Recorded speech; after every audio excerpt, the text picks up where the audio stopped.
경제를 잘 알지 못하는 사람을 위한 당장 내 돈이 되는 정보, 머니클래스. 오늘은 최근의 주식시장의 뜨거운 이슈들을 알기 쉽게 정리해보는 주식 핫 키워드 시간입니다. 전문가 바로 만나보죠.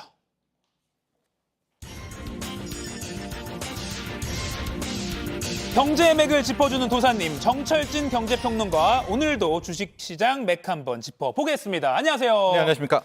자, 먼저 키워드 3개가 준비되어 있는데요. 바로 첫 번째부터 열어보겠습니다. 첫 번째 키워드 열어주세요. 연휴 끝 검은 수요일. 그러니까 어제 수요일인데 어제가 검었다. 그러니까 명절 연휴 전에 보통 주가가 좀 떨어졌다가 이제 연휴가 끝나고 이제 장이 열렸으면 좀 오르는 뭐 그런 경향이 있다고 알고 있는데 어제는 많이 떨어져서 많은 분들이 좀 진땀을 뺐어요. 그렇습니다. 검은 수요일이라는 말이 네. 참 딱 들어맞을 정도로 충격적인 그런 하루를 어제 보냈었었는데요. 네. 이제 통계가 꼭 맞는 것은 아니지만 그동안 우리나라의 추석 명절을 놓고 수십 년간의 이제 주가가 어떻게 움직였나를 보면 네. 말씀하신 대로 연휴 전에는 약세를 보이다가 추석이 끝나자마자 랠리를 시작하는 경우가 거의 열에 8번 정도는 됐었습니다. 그래서 이제 은근히 많이 기대를 했었고요. 또 우리나라가 쉬었던 그러니까 연휴 기간에 미국 증시는 거의 3거래일, 4거래일 가까이 또 올랐었거든요. 그렇게 잔뜩 기대를 했었는데 막상 우리 장이 시작했었던 수요일, 화요일에서 수요일 넘어오는 새벽에 네. 뉴욕에서 사건이 터졌고 이것이 고스란히 반영되면서 우리가 마지막 보루선, 이 선은 굉장히 지켜야 된다라고 하는 2,500까지도 그대로 깨져버리는 예. 그런 상황이 나왔던 것이죠. 아, 뉴욕에서 어떤 사건? 자, 이제 거기가 대표적인 건데요. 네네. 이제 첫 번째로 우리가 바라봐야 될 것, 그리고 앞으로도 우리가 꾸준히 바라봐야 될 것이 바로 금리입니다. 금리 중에서도 미국 10년물 국채 금리를 봐야 되는데 예. 상황 중에서 왜 이렇게 무너졌나, 어떤 상황이었나 하나를 꼽자면 바로 이 금리가 폭등을 한 그런 상황이 나왔다라는 것이죠. 예. 금리가 보통 뭐 이렇게 하루에 몇 프로씩 오르기가 쉽지가 않은데 예. 추석 전에 한 4.3 요 정도에 움직였던 금리가 순간적으로 4.8, 4.9까지 튀어오르는 이런 상황이 나왔는데요. 예. 그렇다면 왜 이렇게 금리가 갑자기 촉 쳤는가? 가장 큰 이유는 여기도 나오고 있지만 오랫동안 고금리를 유지한다. Higher for longer입니다. 무슨 얘기냐? 미국이 실은 뭐 지난달까지만 해도 이제 추가 금리 인상은 없을 거야. 네. 앞으로는 동결을 하다가 내년에는 많이 낮출 거야라는 네. 기대가 있었는데 이게 최근에 바뀌었죠. 물론 모릅니다. 아직 11월을 가봐야 진짜 FOMC 가야 되지만 네. 연준 인사들이 이렇게 한 번 더 올릴 거야. 그리고 내년에도 쉽게 안 내릴 거야. 이런 이야기를 계속하면서 시장이 야 이제 금리 동결은 아닌가 봐. 올릴 거간가 봐. 하고 이러다가 또 올리는 거 아니야? 이런 불안감이 좌우되면서 시장 금리를 함께 끌어올렸었고요. 여기에 더해서 최근에 일본도 그렇고 네. 중국도 그렇고 엔화도 약세가 되고요. 위안화도 약세가 되니까 이런 나라들이 자기 이 통화를 지키려고 보유하고 있는 국채를 파는 겁니다. 미국채를요. 그러니까 이제 미국채를 파니까 금리가 다시 또 급등하게 되는 이런 상황이 연출이 됐던 겁니다. 그러니까 이게 참 매일 이게 머니클래스를 하면서 저도 경알못이지만 미국 이 뉴스가 안 중요할 수가 없네요. 우리 뭐 주식시장까지도.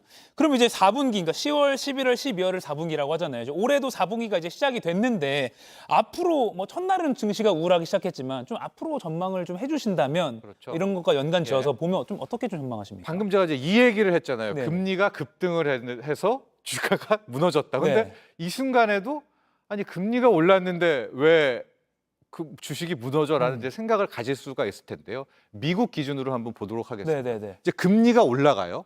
그러면 사람들이 미국의 금리가 올라가네라고 하면 돈들이 미국으로 다시 가겠죠. 예. 그러니까 달러가 우리나라에서 빠져나가겠죠. 그럼 원화 약세, 달러 환율이 올라가겠죠. 달러가 비싸져요. 예, 네. 이런 상황이 나오겠고 잘 생각해 보십시오. 주식을 하는데 우리가 3%, 4% 올리기도 어려운데 저기는 시중금리, 은행에 넣기만 하면 이제 앞으로 5%, 6%를 주네? 그러면 당연히 주식의 매력은 떨어지겠죠. 그러니까 주식은 하락하는 거고 외국인 입장에서도 원화가 약해지네? 그럼 난 다시 달러를 찾아갈게. 주식 자금도 이탈을 하면서 주가에 악영향을 미치게 되는 겁니다. 따라서 앞으로 우리가 봐야 될 지표를 하나만 꼽자면 네. 미국의 10년물 금리, 여기 이제 채권 금리라고 나와 있는데요. 예. 10년물 금리가 너무나도 다행히도 오늘은 4.8, 4.9에서 지금 4.7대로 떨어졌거든요. 어서 빨리 최소한 4.5%대 밑으로는 금리가 떨어져 줘야 그래야 다시 좀 숨통도 트이고요. 어. 주식에 대한 매력도 생기고요. 이런 거기 때문에 앞으로 우리가 봐야 될 지표는 빨리 금리 떨어져라. 그러니까 채권 금리 4.5 밑으로가 안 나올 때까지는 쉽게 주식을 너무 낙관하지 말아라. 이런 말씀 드리고 싶습니다. 그 논리적으로 오랫동안 고금리가 전망이 된다면 주식에 대한 매력은 조금 떨어질 수 있다 보는 거는 무리가 아닌 거네요. 예, 그러나 네네. 그건 앞서도 말했지만 진짜 11월 1일 네. 연준이 금리를 진짜 올릴지 말지는 네. 이제 가봐야 알죠. 또 그때 미국 뉴스 봐야 되는 거네요. 예, 실제 결과도 봐야 되지만 네. 그 사이 동안 우리를 굉장히 괴롭게 네. 할 겁니다. 알겠습니다. 요 정도까지 딱 정리를 하고요. 근데 연휴 기간 동안 증시에 또 하나의 어떤 위기가 있었습니다. 두 번째 키워드인데 먼저 열어보고 보겠습니다. 미국의 시한 폭탄. 저 이거 어제도 뭐 뉴스가 뭐 나오던데. 그러니까 네. 미국이 뭐 정부가 멈출 거다, 셧다운 위기다라고 해가지고 뭐 의회가 또 그런 뭐 돈을 뭐 협의를 해야 되잖아요. 그래서 보니까 임시 예산안에 합의를 했습니다.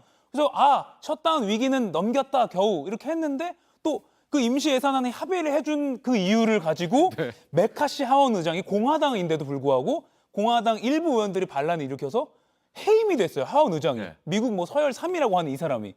이런 어떤 미국의 정치적 상황과 경제적 상황이 뭐 우리 주식시장까지도 위기를 일으킬 수도 있다라고 봐야 되는 겁니까? 방금 이야기한 게 다 우리 추석 연휴에 일어났었던 것이죠. 그러니까 추석 연휴의 앞대목에서는 말씀하신 대로 임시 예산안이 통과가 됐어요. 네. 이제 내년도 예산안을 통과를 의회가 시켜야 그 돈이 집행이 되고 뭐 미국 정부도 앞으로 살아갈 거 아닙니까? 공무원들도 월급 예. 받고. 그런데 지금 미국의 여야가 첨예하게 대립을 하게 되면서 네. 정식 예산안은 통과를 못 시키고 그나마 45일짜리를 통과시켜서 환호를 했거든요. 네. 자, 그런데 화요일로 수요일로 넘어오는 새벽에 어떤 일이 일어났냐? 방금 말씀하신 그 사건이 일어난 겁니다.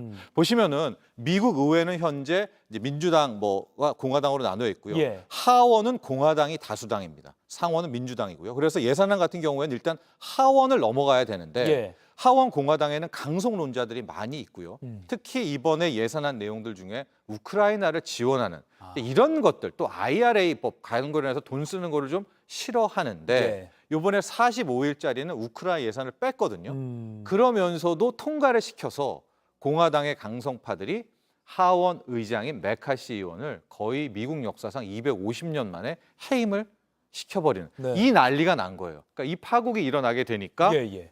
실제적으로 주가는 불확실성에 흔들리게 될 수밖에 없었고 그게 수요일 날 고스란히 오게 된 거였었는데 앞서 말한 것처럼 이제 이렇게 통과가 돼야 뭐 정부 사업도 시행이 되고 공무원들도 돌아갈 텐데 네. 이 문제가 삐걱대면서 악재가 된 것이고 여기에 나아가서 저렇게 미국이란 나라가 예산안 하나 통과를 못 시키는 나라야? 네. 그럼 이제 신용 등급에 대한 문제 이런 것들이 앞서 말한 미국의 국채 금리를 또 튀어오르게 만들었다. 여기까지 추론해 볼 수 있겠습니다. 근데 뭐 미국 정부의 뭐 셧다운, 그러니까 뭐 업무 정지, 정부가 마비되고 이러면 그게 왜 증시의 시한폭탄이 되는 건가요? 그러니까 물론 뭐 좀 사회가 불안정해진다는 생각은 들긴 드는데 이게 증시까지 영향을 그렇게 또 직접적으로 주나요? 그게 크게 주죠. 왜냐하면 정부 예산이 집행이 안 된다는 예. 뜻, 정부의 돈이 나갈 수 없다는 뜻인데요. 아주 기본적으로는 공무원들 출근 못해서 월급 못 주는 것도 있겠지만 네. 우리도 그렇지만 미국도 정부 사업이 되게 많습니다. 그러면 보면은 뭐 두 번째 보면 정부 계약 업체들이 있을 거 아니에요. 네. 거기는 민간 기업일 텐데 내년엔 이 사업 해야지 저 사업 해야지 정부 관련한 사업을 수주를 했는데 네. 야 일단 올스톱이야. 언제까지 될지 몰라. 이렇게 된다면 민간 쪽에 큰 타격이 나오겠고요. 이건 결국 공무원과 민간 쪽에 실직을 일으켜서 뭐 소비 감소를 하게 되고 그래서 실질적으로 셧다운하게 되면 뭐 이게 거의 한 달 넘게 지속되면 미국의 GDP 경제 성장률을 0.3%포인트 이상 떨어뜨린다. 뭐 이런 보고도 많이 나올 정도로 실은 셧다운에 대한 공포, 뭐 불안이 있습니다. 물론 미국 역사상 셧다운이 됐다가 또 타협이 돼서 다 또 잘 됐습니다. 그러니까 여기까지 돌아왔죠. 그러나 주식시장은 그 작은 불확실성, 작은 리스크에도 항상 더 과도하게 반응을 하지 않습니다. 네. 그런 상황이라고 보면 될 것 같습니다. 그리고 지금 고금리 아까 얘기해 주셨고 환율도 지금 달러도 비싸졌고요. 그리고 막 미국 뭐 정치적 갈등, 무슨 뭐 셧다운 위기, 하원 의장이 막 해임되는 초유의 사태 이런 상황, 이런 뉴스를 지켜보는 우리 지금 이제 주식 투자자들은 좀 앞으로 어떤 마음을 갖고 투자를 하는 게 좋을지 조언을 좀 해주시죠. 크게 제가 가장 지표를 보자면 미국의 10년물 국채 금리입니다. 네. 이것이 빨리 떨어져주는 금리 안정이 가장 중요한 것이다라고 볼 수 있을 것 같고요. 이제 그 다음에 연계된 게 환율인데 실은 환율은 미국 금리와 거의 같이 비례해서 움직입니다. 네. 즉 오늘 같은 경우에도 무섭도록 치솟던 원달러 환율이 한 1,300 지금 50원대, 49원대로 떨어졌거든요. 네. 미 금리가 낮아지면서 그런 상황이기 때문에 그러나 1,340원대도 지금 위험한 그런 구간입니다. 네. 그렇기 때문에 주식하는 분들은 현재는 그동안은 이제 업종이 지배했다면 가령 2차 전지가 잘 나가, 뭐 바이오가 잘 나가, 네. 뭐가 잘 나가. 지금은 매크로 이슈, 즉 금리가 어떻게 돼, 환율이 어떻게 돼, 더 큰 관점에서. 예, 관점의 이슈가 지배를 하는 시장이 왔거든요. 네. 이런 것들을 계속 주목해 보셔야 될 것 같습니다. 알겠습니다. 매크로 이슈라고 큰 관점을 말씀하셨지만 네. 살짝 이 마이크로 이슈 하나만 희망을 갖고 계신 분들이 많거든요. 네. 그래서 준비한 키워드 열어주시죠. 두산 로보틱스 탑을 네. 로보트 요 업종 하나 조금 더 좀 짚어봐야 될 것 로봇 같아요. 업종이요? 네. 네. 두산 로보틱스가 이제 국내 뭐 로봇주의 대여다라고 뭐 그런 평가가 나왔었는데 오늘 상장을 한 거죠. 네, 그렇습니다. 국내 이제 로봇 시대가 열린다. 로봇 업종 네. 굉장히 주목을 받지만 실제 대기업에서 실적까지 나오는 그런 종목이 많지가 않았습니다. 네. 이제 레인보우 로보틱스 정도였었는데 이것보다도 실적을 더 잘 내는 실적이 돌아가는 네. 두산 로보틱스가 오늘 상장을 하게 됐었는데요. 예. 공모가가 26,000원이었었는데 네. 자, 이게 오늘의 이제 그림인데요. 최근에 저 공모가에서 실제 시장에 들어가게 올라갈 때 되는 걸 시초가라고 하는데 예. 그 시초가를 매겨지는 방식이 굉장히 벌어졌어요. 즉 60%에서 400%.